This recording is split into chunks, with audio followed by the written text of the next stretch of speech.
मुझ अकिंचन के लिए आपने जो इतना बहुमूल्य समय दिया है, इतना श्रम किया है, मेरे प्रति जो इतना प्रेम प्रकट किया है, सचमुच में उसके लिए मेरे पास शब्द नहीं है। मुझे कितना उपकृत किया है, लेकिन मुझे भगवान ने इस धरती पर उतारा है आप सबके चरणों की सेवा करने के लिए, न कि उल्टी सेवा लेने के लिए। भगवान, मैं डर रहा हूं कहीं मुझसे अप्रसन्न न हो जाए, इसलिए कि जिस उद्देश्य और लक्ष्य को देकर उसने धरती पर भेजा है, उस लक्ष्य और उद्देश्य के विपरीत मेरा कृत्य यहाँ बन रहा है। जिस श्रद्धा प्रेम की पात्रता मुझ में नहीं है, वो श्रद्धा और प्रेम आप सबसे मैं पा रहा हूं, ले रहा हूं, जबकि मुझे सबकी सेवा के लिए, सबकी पूजा करने के लिए उतारा गया है, सबके अंदर भगवत दर्शन करने के लिए मुझे यहाँ भेजा गया है। क्योंकि उसने कहा, एको हम बहु श्याम, मैं एक से बहु बन रहा हूँ, जा रहा हूँ इस धरती पर। इन बहु रूपों में तुम मेरा दर्शन करो। और सचमुच में कितना आनंदमय है ये जगत। इस सत्य और तथ्य को विरल भगवत कृपा प्राप्त आत्माएं ही जानती हैं, समझती हैं। ये धरती भगवान को परम प्रिय है, इसीलिए इस धरती पर वो एक से बहु बनकर चल रहा है, फिर रहा है, खा रहा है, पी रहा है। शायद ईशा सहस्त्र पुरुषा सहस्त्र पादा, वही है, वही है, वही है, वही है। इसलिए ये धरती, ये जगती माया नहीं है, मरीचिका नहीं है, मिथ्या नहीं है, भ्रम नहीं है, भ्रांति नहीं है, भय का घर नहीं है जहां से भागा जाए उसे छोड़कर, बल्कि भगवान मैं है, स्वयं भगवान ही नाना चरणों से चल रहा है, नाना चक्षुओं से देख रहा है, नाना मुखों से भोजन ग्रहण कर रहा है। उसके अतिरिक्त अभी कौन सकता है इस धरती पर, किसकी हिम्मत है? अतएव स्वयं वही है, वही है, वही है। सतयुग में जब योगी राजा अश्वपति मानव मंगल के लिए साधना करते करते उस चरम परम अवस्था पर पहुंचे, जबकि वह अपनी चेतना के माध्यम से परात्परा जननी, जो परात्पर तत्व में समाहित थी और उसके इस स्फुरण के साथ ही उससे प्रकट होकर अपनी त्रिविध सत्ता की स्थापना कर समस्त विश्व ब्रह्मांडों का प्रादुर्भाव किया, उन परमा जननी तक जब अश्वपति की चेतना पहुंची, ऐसी ऊंचाई पर जहां सृष्टि के इतिहास में कोई भी नहीं पहुंच सका था, तब स्वयं परमा जननी योगी राजा अश्वपति को कहती है, क्या कहती है कि सुन, तू एक ऐसी स्थिति में आकर पहुंचा है जहां तक आज तक कोई भी नहीं आ पाया है। हाँ, सच्चित आनंद तक तो पहुंचे हैं, लेकिन यहाँ तक कोई भी आज तक आकर नहीं पहुंचा है। ये वो स्थिति है।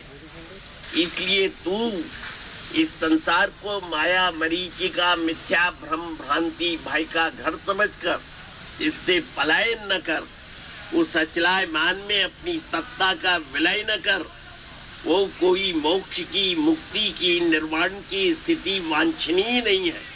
वो किसी की भी परवाह नहीं करता। अचलायमान निर्गुण निराकार तत्व भगवान बुद्ध जगत को व्यथित देखकर यहाँ से प्रस्थित हुए, वहां पहुंचे। उनको कहा भगवान बुद्ध को परात्पर तत्व ने, बुद्ध जगत से आए हो, मुझे स्वीकार है, इस सत्ता का विलय कर दो, लेकिन मैं तो क्षण क्षण पल पल एक से बहु बन रहा हूँ। उस मुझ में मिलकर बहु ही बनोगे। आचार्य शंकर को भी ये कहा, तुम भी आए हो, मुझे स्वीकार है, मुझ में विलय कर दो। अस्वीकार नहीं है, स्वतंत्र हो, लेकिन मैं तो एक से बहु बन रहा हूँ। पता नहीं किस रूप में फिर जाना पड़े। मित्रों, माँ कहती हैं, ये वे माँ हैं जिनमें समाहित है सच्चित आनंद अतिमानस। हम उनके सच्चित आनंद अतिमानस स्तरों तक तो पहुंच जाते हैं, लेकिन वहां तक कोई नहीं पहुंच पाता। उस स्थिति में महायोगी महर्षि श्री अरविंद पहुंचे। पहुंचकर संलाप किया। संलाप करके माँ कहती हैं, क्या कहती हैं योगी राजा अशुपति को? महायोगी महर्षि श्री अरविंद ने लिखा है सावित्री महाकाव्य में, how shall thy mighty spirit brook report. अरे ओ योगी राजा अशुपति, तू ही बता, तेरी बलिष्ठ आत्मा इस धरती पर कैसे शांति प्राप्त करेगी? क्यों? Till death remains unconquered on the earth. जब तक कि मृत्यु इस धरती पर अपराजय बनी हुई है। अरे तुझे मृत्यु को पराभूत करने के लिए इस धरती पर उतारा था, लेकिन तू इस धरती को माया, मरीचिका, मिथ्या, भ्रम, भ्रांति, भय का घर कहकर स्वयं पलायन कर रहा है। पलायन करके दूसरों को भी पलायन का मार्ग बतलाकर यहाँ आ रहा है अपनी सत्ता का विलय करने के लिए। ये मुझे स्वीकार्य नहीं है, नहीं है, नहीं है। अतएव तू जा, धरती पर रह, अपनी साधना से जगत की सहायता करता चल, और एक दिन शक्ति का अवतरण अवश्य होगा। क्योंकि यहाँ तक कोई भी नहीं पहुँचा है, तू ही प्रथम पुरुष है जो मुझ तक आकर पहुँचा है। तेरी प्रार्थना के प्रत्युत्तर में, तेरी साधना के प्रत्युत्तर में धरती पर एक शक्ति का अवतरण होगा जो धरती की अशुभ भवितव्यता को बदल देगी। मित्रों,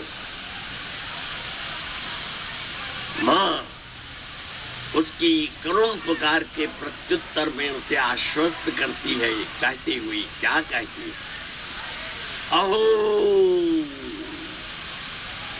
शक्तिशाली अग्रदूत मैंने, अहो शक्तिशाली अग्रदूत मैंने, सुने यार तो कातर वाणी तेरी, निश्चित ही ऊपर उतरेगी कोई जो जग की अशुभ भावी को बदलेगी। आओ प्रकृति के वज्र विधान, रोग शोक संताप संताप, जरा जीर्णता क्षीणता रुग्णता मृत्यु आदि प्रकृति के वज्र विधान को तोड़ेगी। काहे से? एक अकेली निज आत्मा के बल से ये आश्वासन मिलता है शक्ति के अवतरण का।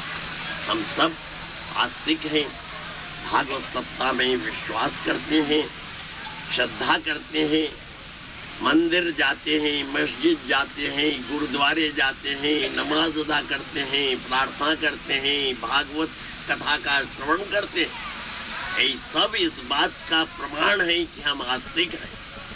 जब हम आस्तिक हैं, भगवतवाणी में विश्वास करने वाले हैं, इस भगवतवाणी में अवश्य विश्वास करें कि मां भगवती का आश्वासन मिल चुका है। धरती को एक योगी के माध्यम से प्रकृति के वज्र विधान को, रोग को, शोक को, संत्रास को, संताप को, मानव जाति में व्याप्त समस्याओं को, जराजीर्णताओं को, क्षीणताओं को, रुग्णताओं और मृत्यु को पराभूत करेगी एक अकेली निज आत्मा के बल से। श्री अरविंद ने सावित्री महाकाव्य में लिखा है, जब श्री अरविंद का नाम स्मरण करता हूं, उससे मतलब है स्वयं परात्पर तत्व जो वर्तमान युग में महायोगी महर्षि श्री अरविंद के रूप में अवतरित हुआ है।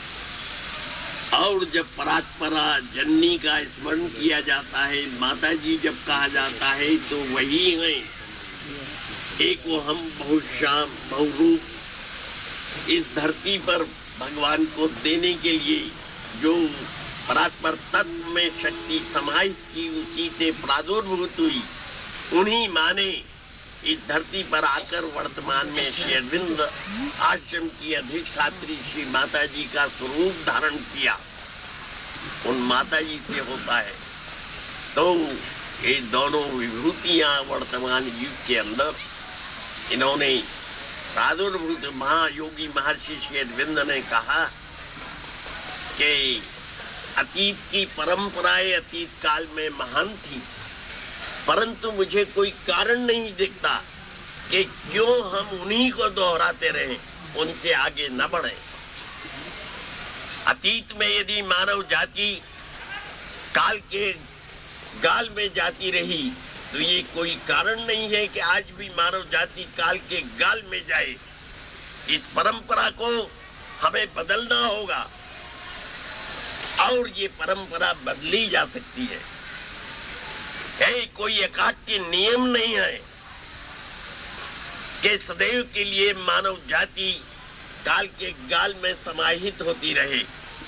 महाप्रकृति ने कैसे कैसे सुंदर स्वरूपों की निर्मिति की है, जो छुटपन से माँ के गर्भ में जिसकी वृद्धि होती है, बाहर आता है, धीरे धीरे चलना फिरना बोलना सीखता है, विकसित होता है, विकसित होकर इस स्थिति तक पहुंचता है और अंत में रोग शोक संत्रास संताप जरा जीर्णता क्षीणता रुग्णता और अंतिम मृत्यु में यही बदल करके मनुष्य को इस धरती पर से जाना पड़ता है। ये आवश्यक नहीं है, नहीं है, नहीं है, क्योंकि स्वयं माने योगी राजा अशुपति को अपनी ओर से कहा कि भला तू ही बता, तुझे इस धरती के ऊपर कैसे शांति प्राप्त होगी। माँ ने कहा मैं तुझे श्राप देती हूँ, जब तक तू मानव जाति को मृत्यु से मुक्त न कर दे, तब तक तुझे शांति न मिले, न मिले, न मिले। मनुष्यों, ये शाप माँ का, परमा जननी का, जिन्होंने अपने अंदर से समस्त विश्व ब्रह्मांडों को प्रादुर्भूत किया है, ये उस योगी राजा अशुपति को नहीं है, ये समस्त आपको सबको पूरे जगत के अधिवासियों को है। आप शापित हैं तब तक जब तक कि इस धरती के जायों में से कोई प्रकट होकर इस धरती माता को काल के गाल से न छुड़ा ले, मृत्यु से मुक्त न कर दे। इसी उद्देश्य के लिए आपको हमको सबको इस धरती पर उतारा गया। बहुत बड़ी शक्तियां प्रादुर्भूत होकर के उन्होंने इसका बीज धरती के गर्भ में डाल दिया है, वपित कर दिया। अब आप उस दिन को देखिए जबकि ये मृत्युंजयी बीज धरती के गर्भ में से अंकुरित होकर प्रस्फुटित होगा, पल्लवित होगा, और फल फूलों से समन्वित होगा। यही सुनिश्चित सत्य है, सत्य है, सत्य है। तो लेकिन हम मरणशीला मरण धर्मा प्राणी नहीं हैं, लेकिन हमारा mode of life, the life you live conceals, किसको छिपाता है? The light you are. तुम्हारे जीवन को जीने का जो ढंग है, तरीका है, उस प्रकाश को आवृत किए हुए जो तुम हर एक हो। ये 3 शरीर प्रमुख हैं। प्रत्येक शरीरधारी को ये सत्य और तथ्य समझना ही चाहिए, अन्यथा जीवन धारण करने की सार्थकता क्या हुई? वो 3 शरीर बारे में से प्रमुख हैं। एक तो ये ढांचा जो निर्जीव है, जिसमें कोई सत्य और तथ्य नहीं है, लेकिन धरती पर चलने के लिए, वैचारिक आदान प्रदान के लिए, भागवत प्रेम को अभिव्यक्त करने के लिए ये ढांचा आवश्यक है।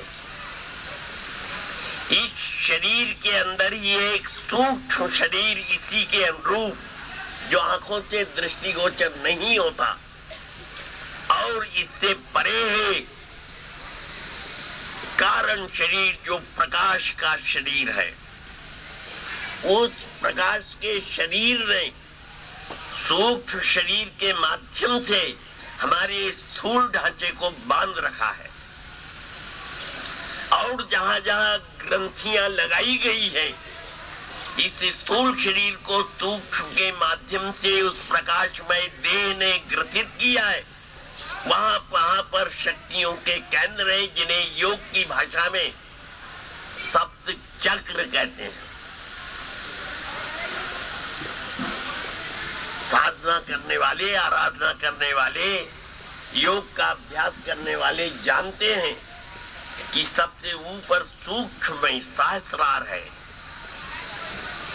पहली ग्रंथि। यद्यपि उस पहली ग्रंथि नहीं है, वो उसके ऊपर भी और चक्र है शक्तियों के, और इसी सूक्ष्म में सबसे नीचे है मूलाधार चक्र, जहां कुंडली शक्ति, जिन भगवती माता की अभी अपन ने चर्चा की, और योगी राजा अशुपति को जिनका निर्देश मिला कि बता तेरी आत्मा इस धरती पर कैसे शांति पाएगी जब तक कि मृत्यु अपराजयी बनी हुई है, उन्हीं परमाजन्य की अंशभूति कुंडली शक्ति मानव को मृत्युंजयी बनाने के लिए मनुष्यों, हम में से प्रत्येक के अंदर मूलाधार में, सुषुप्ति में है।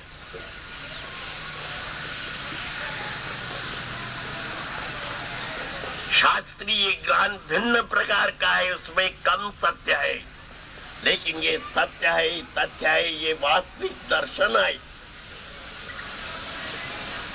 ये वास्तविक दर्शन है। इस दर्शन को प्रत्येक को समझना होगा, क्योंकि हमारी साधना का उद्देश्य है, लक्ष्य है, मानव जीवन का इस धरती पर आकर मृत्युंजयी बनना, मानव को मृत्युंजयी बनकर उदाहरण उपस्थित करना, जिससे मानव जाति ये समझ जाए कि धरती के जीवन में इसकी पूरी पूरी संभावना है, ये चरितार्थ किया जा सकता है, ये असंभव बात नहीं है।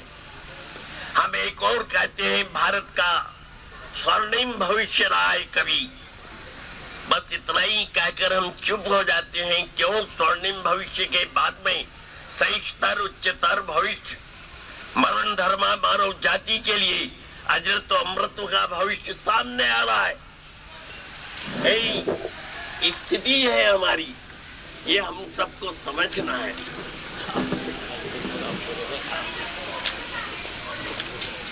आपके बहुमूल्य समय में से मुझे शर्म है, शर्म आने की बात ही है कि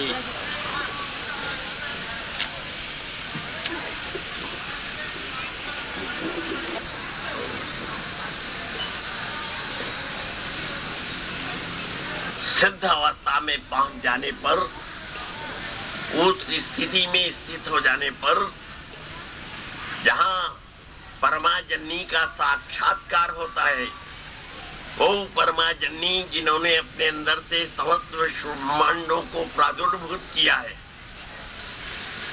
और विश्व ब्रह्मांडों को प्रादुर्भूत कर जिन्होंने अपनी त्रिविध सत्ता की स्थापना की है, व्यष्टि रूपणी, समष्टि रूपणी और परात्परा जन्नी, परात्परा जन्नी बनकर वे परात्पर तत्व जो एक से बहु बनाए उसके निकट खड़ी हुई हैं,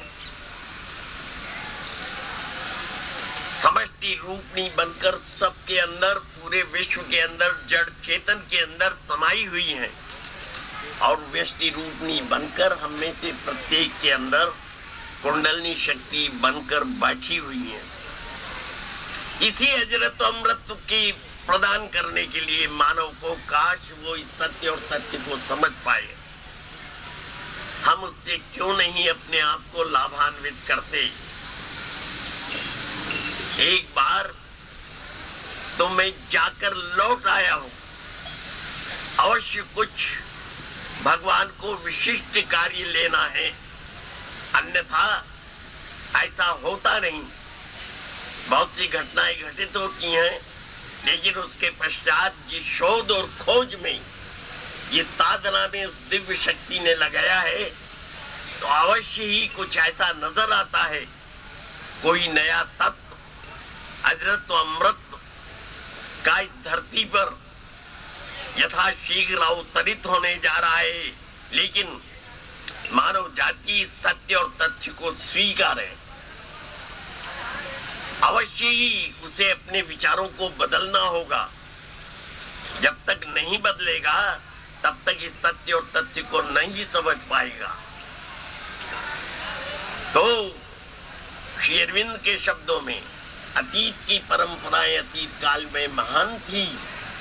ठीक है, मरण धर्मा मानते रहो, लेकिन वे कहते हैं कि मुझे कोई कारण नहीं दिखता कि क्यों हम उन्हीं को दोहराते रहे, उनसे आगे न बढ़े। अगर मनुष्य अतीत में मरता रहा है, वर्तमान में भी मरता रहा है, तो क्यों भविष्य में भी मरता रहे। कोई कारण नहीं है, उसकी साधना की आवश्यकता है। और धरती के गर्भ में साधकों ने जो अदृश्य है हमारी आंखों से, जिनको समझ पाना मुश्किल है, जिनका एक एक संकल्प भागवत संकल्प से अपूर्यमान है, उन्होंने अपने संकल्प से समूची धरती के गर्भ में अजरत्व अमृत का बीज डाल दिया है, फूंक दिया है। अब उसे सिंचित करना है हमको सबको, इस मानव जाति को जो अपने को काल के गाल में पड़ी हुई समझकर और चली जाती है, उसे अपना मोड ऑफ लिविंग चेंज करना पड़ेगा। शेरविंद ने कहा है, the life in he conceals the light you are. मनुष्यों, तुम्हारे जीवन जीने की जो विधा है वो कुछ ऐसी त्रुटिपूर्ण है। वास्तव में तुम प्रकाश स्वरूप हो। कारण दे जिसकी अभी चर्चा की, उस प्रकाश को छुपाता है, ढके हुए, आवृत किए हुए। समय समय पर दैवी शक्तियां प्रकट होती हैं हर मनुष्य के सामने और प्रकट होकर उसे उद्बोधन देती है, कहती है। शेरविंद ने लिखा है, हम इस उद्बोधन को उन्हीं की वाणी में अगर सुने ज्यादा परिणाम होगा, क्योंकि वो सिद्ध वाणी है, परात्पर तत्व की वाणी है, जो अरविंद के रूप में प्रकट होकर और उस वाणी को अभिव्यक्त किया गया है। अतएव उसका एक एक स्वर, एक एक व्यंजन सिद्ध स्वर है, सिद्ध व्यंजन है। उसके अंदर सत्य अपूर्यमान है पूरा पूरा। हम उन्हीं की वाणी में उनकी उस उद्बोधन को सुने।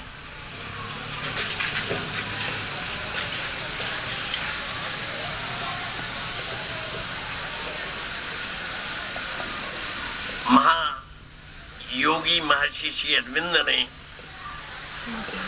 ये सावित्री महाकाव्य जो लिखा है, हर भारतीय के लिए नहीं, हर मनुष्य के लिए वो अध्ययन करने का विषय है, साधना का विषय है।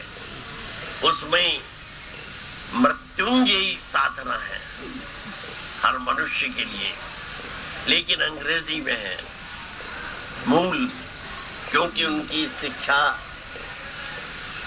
सब इंग्लैंड में हुई थी, अनेक भाषाओं के वो ज्ञाता थे। सावित्री महाकाव्य की पंक्तियां उनके अंदर उतरती थी। आश्रम में रहते हुए बड़ौदा थे, तभी से लिखना प्रारंभ कर दिया था, और जब पंक्तियां उतरती तो निरोध वर्ण उनके पास ही रहते थे। वो रात्रि को दिन को कभी होते, नीरद आओ बैठ जाओ, वो पंक्तियां की पंक्तियां बोलते जाते थे। ऐसा नहीं था कि वो रचना अपनी तरफ से करे, ऊपर से उतरती उनके अंदर और उतर करके उन बोलते जाते, वाणी से प्रकट होती थी। वो कहते थे मेरी रचना नहीं है, भगवान की रचना है। भला हजार हजार 1200 पंक्तियां एक साथ बोलते चले जाते और निरोध वर्ण लिखते चले जाते। ये वे पंक्तियां महायोगी महर्षि श्री अरविंद की दिव्य वाणी से निसृत।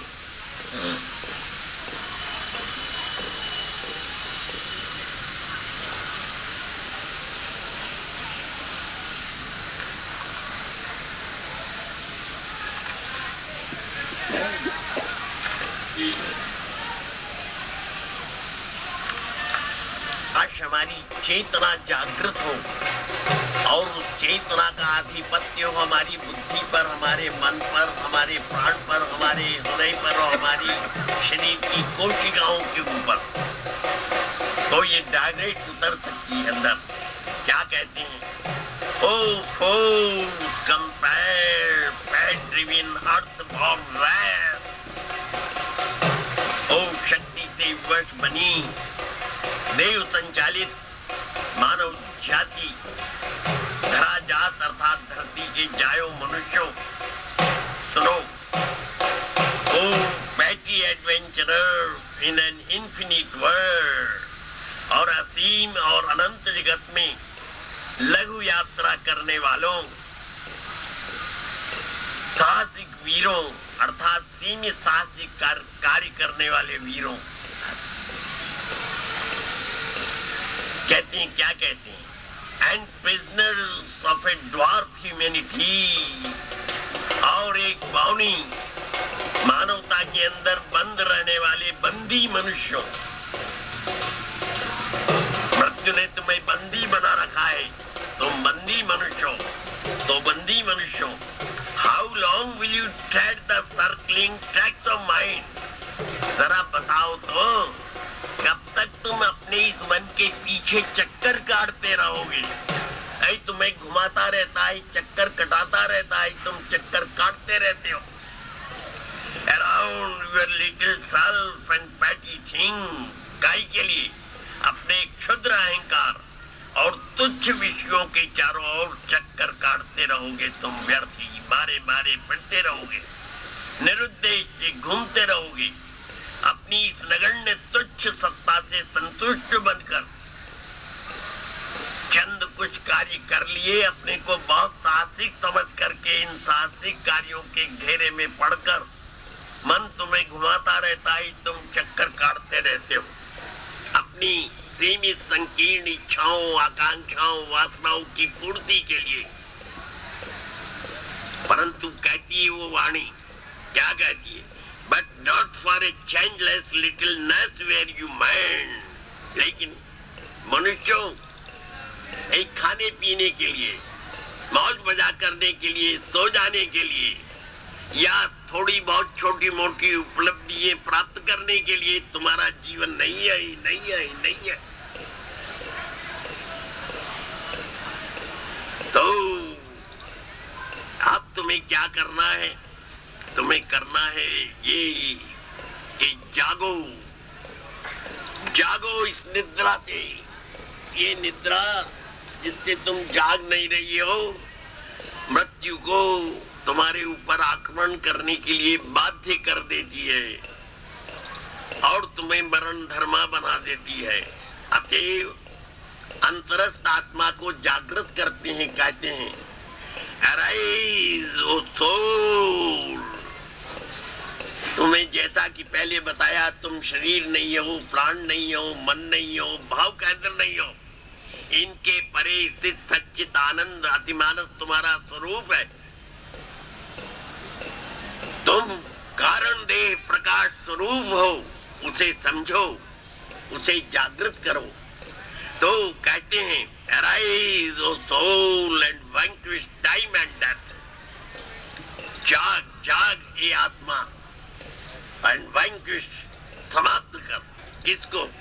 टाइम एंड डेथ, काल और मृत्यु को पराभूत कर। ये तुम्हारा उद्देश्य है धरती के ऊपर।